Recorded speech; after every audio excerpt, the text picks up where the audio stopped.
Olá, seja bem-vindo a ler Espiritismo Juntos. Eu me chamo Daniele Caro e nós nos reunimos aqui todos os dias para fazer as duas coisas que mais amamos, que é ler e conhecer um pouquinho mais da doutrina espírita, essa nossa doutrina de luz e amor. Então vamos lá, estamos na leitura do livro Nosso Lar. É o primeiro livro da série A Vida no Mundo Espiritual e foi por ele que começamos esse nosso projeto. Está chegando pela primeira vez, retorna nas lives anteriores, tem inteira do assunto. Nós estamos aqui no Instagram, no @Ler Espiritismo Juntos e também no canal do YouTube, Ler Espiritismo Juntos, Dani Caro. Onde ficar melhor para ti, pega o teu livro, físico ou virtual, pega o teu café, teu chá, teu chimarrão e vamos lá para os nossos minutinhos de leitura. Estamos no capítulo 35. André Luiz, que recebeu permissão para trabalhar, melhor dizendo, para observar, mas ele está trabalhando muito bem orientado por Dona Laura, que disse, se tiveres oportunidade, André, põe a mão na massa, né? Não fiques assim à altura, somente observando. Se puder, trabalha. Mesmo que seja numa tarefa muito simples, pois vamos relembrar que André Luiz fora médico enquanto encarnado. Então, o que Dona Laura quis dizer, se tu tiveres oportunidade de fazer a tarefa mais simples, faça, né? Não fica ali só observando como privilegiado do título que tu tens, enfim. E é o que André Luiz está fazendo.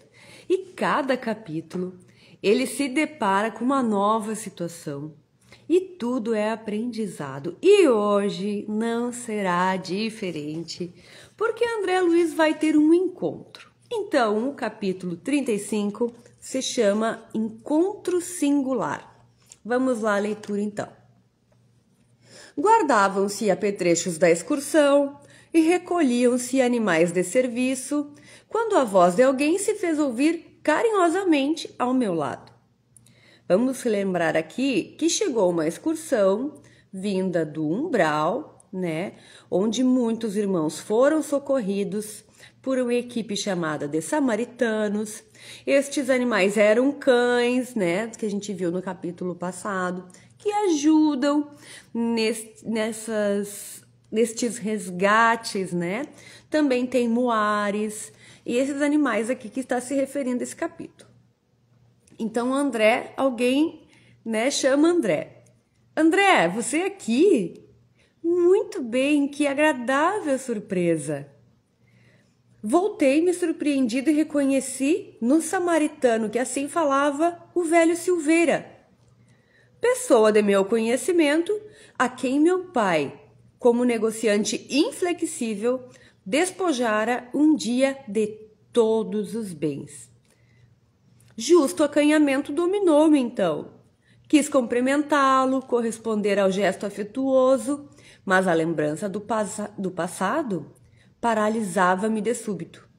Não podia fingir naquele ambiente novo, onde a sinceridade transparecia de todos os semblantes. Foi o próprio Silveira que, compreendendo a situação, veio em meu socorro acrescentando: francamente, ignorava que você tivesse deixado o corpo e estava longe de pensar que o encontraria em nosso lar.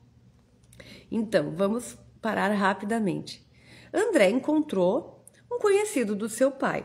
O pai de André Luiz era um homem de posses, né? A gente já viu aqui.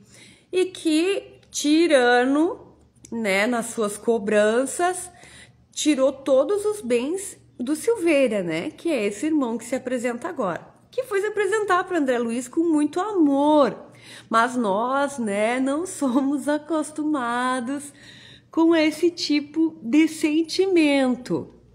Nós ainda, né, tão pequenos, em nossas relações sociais, né, a gente está assustado aqui, André Luiz também, né, meu pai tirou todos os bens desse irmão. O que ele estava esperando? Ele não conseguia fingir que estava tudo bem. Mas Silveira não foi interpelá-lo por mal, foi realmente cumprimentá-lo, porque é um samaritano, está em nosso lar. É um espírito já de uma envergadura moral diferenciada. Mas vamos continuar no assunto. Identificando-lhe a amabilidade espontânea, abracei-o comovido, murmurando palavras de reconhecimento. Quis ensaiar algumas explicações relativamente ao passado, mas não consegui. No fundo, eu desejava pedir desculpas pelo procedimento do meu pai, levando-o ao extremo da sua falência desastrosa. Naquele instante, eu revia mentalmente o clichê do pretérito. A memória exibia de novo o quadro vivo. Parecia-me ouvir ainda a senhora Silveira, quando foi à nossa casa, suplicante, esclarecer a situação. O marido estava acamado havia muito, agravando-se-lhes a penúria com a enfermidade dos 2 filhinhos. As necessidades não eram reduzidas e os tratamentos exigiam soma considerável. A pobrezinha chorava, levando o lenço aos olhos. Pedia mora, implorava concessões justas. Humilhava-se, dirigindo olhares doridos à minha mãe. Como arrogar entendimento e socorro no coração de outra mulher. Recordei que minha mãe intercedeu, generosa, e pediu a meu pai esquecesse os documentos assinados, abstendo-se de qualquer ação judicial. Meu genitor, porém, habituado a transações de vulto e favorecido pela sorte, não podia compreender a condição do retalhista. Manteve-se irredutível. Declarou que lamentava as ocorrências, que ajudaria o cliente e amigo de outro modo, frisando, porém, que no tocante aos débitos reconhecidos, não via alternativa senão a de cumprir religiosamente os dispositivos legais. Não podia, afirmava, quebrar as normas e procedimentos de seu estabelecimento comercial. As promissórias teriam um efeito legal. E consolava a esposa aflita, comentando a situação de outros clientes que, a seu ver, se encontravam em piores condições que a de Silveira. Lembrei os olhares de simpatia que minha mãe lançou à desventurada postulante, afogada em lágrimas. Meu pai guardava profunda indiferença a todas as súplicas e, quando a pobre mulher se despediu, repreendeu minha mãe austeramente, proibindo-lhe qualquer intromissão na esfera dos negócios comerciais. A pobre família houve de arcar com a ruína financeira completa. Relembrava perfeitamente um instante em que o próprio piano da senhora Silveira fora retirado da residência para satisfazer as últimas exigências do credor implacável. Queria desculpar-me, todavia não encontrava frases justas, porque na ocasião também encorajava meu pai a consumar o iníquo atentado. Considerava minha mãe excessivamente sentimentalista e induzira-o a prosseguir na ação, até o fim. Muito jovem ainda, a vaidade apossara-se de mim. Não queria saber se os outros sofriam. Não conseguia enxergar as necessidades alheias. Via apenas os direitos da minha casa, nada mais. E nesse ponto tinha sido inexorável, inútil qualquer argumentação materna.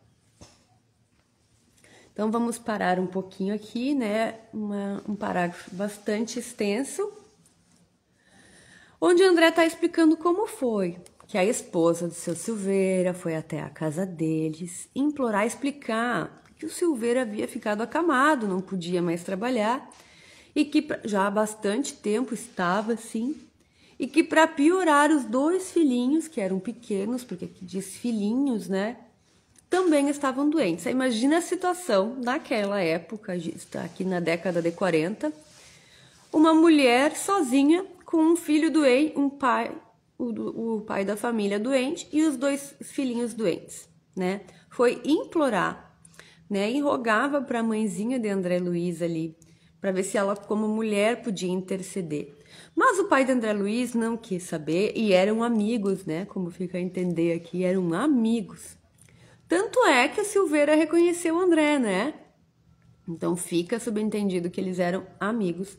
Mas o pai de André cobrou a dívida tirando até o último centavo, diz que até o piano ele fez questão de ficar, né? E André não sabe nem, ele quer pedir desculpas, tá arrependido, tá envergonhado, mas ele não tem coragem porque ele se lembra, tá passando na memória dele, que ele inclusive incentivou o pai, né, a agir daquela forma. Derrotados na luta, os Silveiras haviam procurado recanto humilde no interior, amargando o desastre financeiro em extrema penúria. Nunca mais tivera notícias daquela família, que certo nos devia odiar. Essas reminiscências alinhavam-se-me no cérebro com a rapidez de segundos. Num momento, reconstituíra todo o passado de sombras. E, enquanto mal dissimulava o desapontamento, Silveira, sorrindo, chamava-me à realidade. Tem visitado o velho? Então, André Luiz, né, isso tudo aconteceu, essas lembranças em frações de segundos. André rememorou toda essa lembrança ruim, pesada, né? E o Silveira perguntou, interrompeu aquele pensamento, aquela divagação, perguntou, e o velho, né? O pai de André Luiz, tem visitado ele? Aquela pergunta, a evidenciar espontâneo carinho, aumentava o meu pejo. Esclareci que, apesar de imenso desejo, não conseguira ainda tal satisfação. Vamos lembrar que André Luiz ainda não tem permissão nem para visitar a família, o pai tampouco, porque o pai está no umbral com as 2 amantes, né? Só quem ele viu até agora foi a mãezinha, que está num plano superior ao dele, que ela veio ao encontro, né? Inclusive para explicar para André o porquê dele não poder vê-los ainda, que não seria útil para ninguém. Então é isso que André está explicando aqui para o Silveira, que ele ainda não pode ir visitar o velho, como diz o Silveira aqui. Silveira identificou meu constrangimento e, apiedando-se talvez do meu estado íntimo, procurou afastar-se. Abraçou-me cavalheirescamente e voltou ao trabalho ativo. Muito desconcertado, procurei Narcisa, ansioso de conselhos. Expus-lhe a ocorrência, detalhando os sucessos terrenos. Ela ouviu-me com paciência e observou carinhosamente. Não estranho o fato. Vi-me há tempos nas mesmas condições. Já tive a felicidade de encontrar por aqui o maior número das pessoas que ofendi no mundo. Sei hoje que isso é uma bênção do Senhor, que nos renova a oportunidade de restabelecer a simpatia interrompida, recompondo os elos quebrados da corrente espiritual. Vejam só. E tornando-se mais categórica no ensinamento, perguntou: aproveitou você o belo ensejo? Que quer dizer? Indaguei. Perguntou André Luiz para Narcisa. Desculpou-se com Silveira? Olhe que é grande felicidade reconhecer os próprios erros. Já que você pôde examinar-se a si mesmo com bastante luz de entendimento, identificando-se como amigo ofensor, não perca a oportunidade de se fazer amigo. Vá, meu caro, e abrace-o de outra maneira. Aproveite o momento, porque o Silveira é ocupadíssimo e talvez não se ofereça tão cedo outra oportunidade. Então, Narcisa tenta aqui dizer para André, é normal Isso vai acontecer muitas vezes.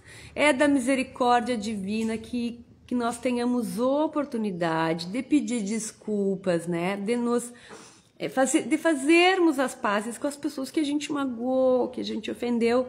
Então aproveita, já que tu te deu conta, que tu tá arrependido, que tu reconhece que tu foi errado, vai e pede desculpa, né? Aproveita agora, não deixa para depois. Notando minha indecisão, Narcisa acrescentou: não tema insucessos. Toda vez que oferecemos raciocínio e sentimento ao bem, Jesus nos concede quanto se faça necessário ao êxito. Tome a iniciativa. Empreender ações dignas, quaisquer que sejam, representa honra legítima para a alma. Recorde o Evangelho e vá buscar o tesouro na reconciliação. Não mais vacilei. Corri ao encontro de Silveira e falei-lhe abertamente, rogando perdoasse a meu pai e a mim as ofensas e os erros cometidos. Você compreende? Acentuei. Nós estávamos cegos. Em tal estado, nada conseguíamos vislumbrar senão o interesse próprio. Quando o dinheiro se alia à vaidade, Silveira, dificilmente pode o homem afastar-se do mau caminho. Então André criou coragem. E Narcisa disse para ele: não tenha medo, né? Vai e pede desculpa, porque quando a vontade é sincera, que a gente quer o bem, Jesus ajuda, vai dar certo. Então André foi, pediu desculpas e disse que ele e o pai dele eram dois cegos, né, que estavam ali engolidos pela vaidade, pela cobiça, pela ambição, não enxergavam nada na frente. Silveira, comovidíssimo, não me deixou terminar. Ora, André, quem haverá isento de faltas? Acaso poderia você acreditar que vivi isento de erros? Olha que amor. Além de não deixar nem o André terminar, ainda disse: não quero desculpa, porque eu também errei muito. Mas que digno, né? Aí Silveira continua. Além disso, seu pai foi meu verdadeiro instrutor. Devemos-lhe, meus filhos e eu, abençoadas lições de esforço pessoal. Sem aquela atitude enérgica que nos subtraiu as possibilidades materiais, que seria de nós no tocante ao progresso do espírito? Renovamos aqui todos os velhos conceitos da vida humana. Nossos adversários não são propriamente inimigos, e sim benfeitores. Não se entregue a lembranças tristes. Trabalhemos com o Senhor, reconhecendo o infinito da vida.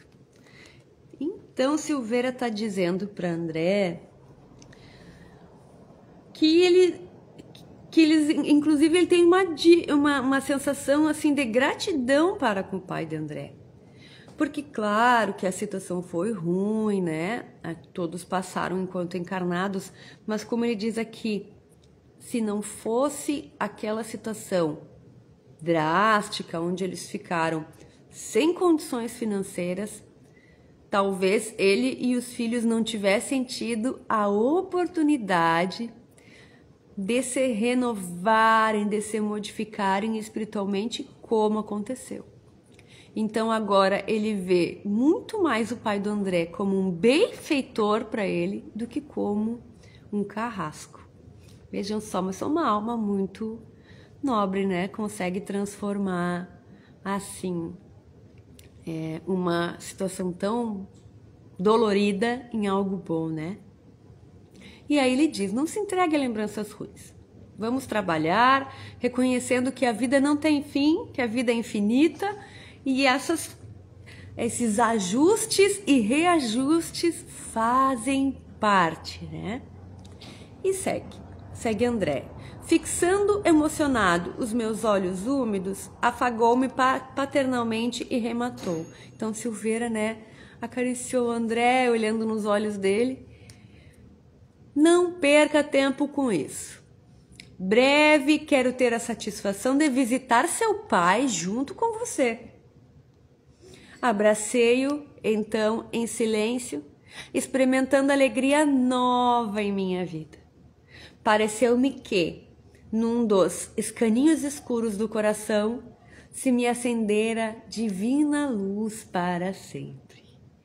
E aqui finalizamos a leitura do capítulo 35, né? Deste encontro de André Luiz com Silveira, chamado capítulo Encontro Singular. E que bonito, né? Simples, um capítulo simples, mas que nos traz tanto ensinamento no tocante de fazer as pazes, né? Muitos de nós temos nossas desavenças, né? Aqui, não vamos nem falar das que a gente traz de outras vidas, que a gente não sabe muito como explicar, mas das que a gente adquiriu aqui, nessa encarnação, nessa reencarnação, e que muitas vezes vão ficando, que nós não conseguimos restabelecer os vínculos, né? Não conseguimos pedir desculpas, às vezes não somos nós os causadores, então ficamos esperando, né, um pedido de desculpas.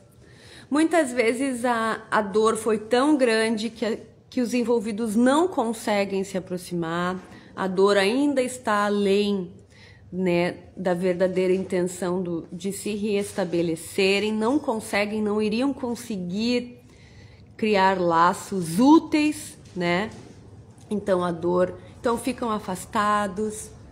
E acho que o que a gente pode levar de lição desse capítulo é das nossas desavenças, pelo menos das que lembramos, né, das que são desta reencarnação, se não podemos fazer nada em relação a elas, fisicamente falando, de procurar, pedir desculpas, fazer as pazes, por N motivos que às vezes se deparam, não há condições de um confrontamento, de uma conversa, que a gente pense, né, nessas pessoas, nessas situações, com carinho, para ver o quanto da gente pode ser dado, né, para que a gente possa sair perdoando aos poucos, se não pode perdoar de pronto, para que quando a gente vá reencontrar, porque a gente vai, essa é a única certeza que a gente tem, como o André Luiz, ele nem lembrava dessa situação,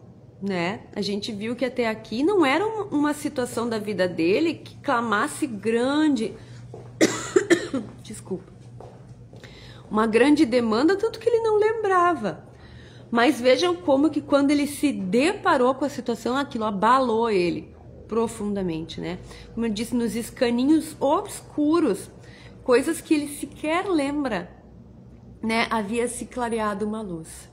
Então que a gente, quando vier à nossa mente, a nossa lembrança, aquela desavença, aquele irmão, aquela irmã, né, que nós ainda temos algo para reorganizar, que a gente tente pensar com carinho, como vai ser quando a gente reencontrar, porque assim, aos poucos, emanando bons pensamentos, pelo menos de tentativa de resgatar aquele laço, já é grande coisa, já é um grande passo, né? Então, se nós, o chamado aqui é, não que saiamos correndo para resolver, se pudermos sim, né? Que nem disse Jesus, vai antes e reconcilia-te com teu irmão, né? Antes de fazer qualquer oferenda no altar. Mas se não dá, que a gente comece a preparar o nosso templo, o nosso coração, as nossas ideias para esse momento que vai chegar. Gratidão por hoje, gratidão à espiritualidade que nos assiste. Até amanhã, se Deus quiser, que assim seja.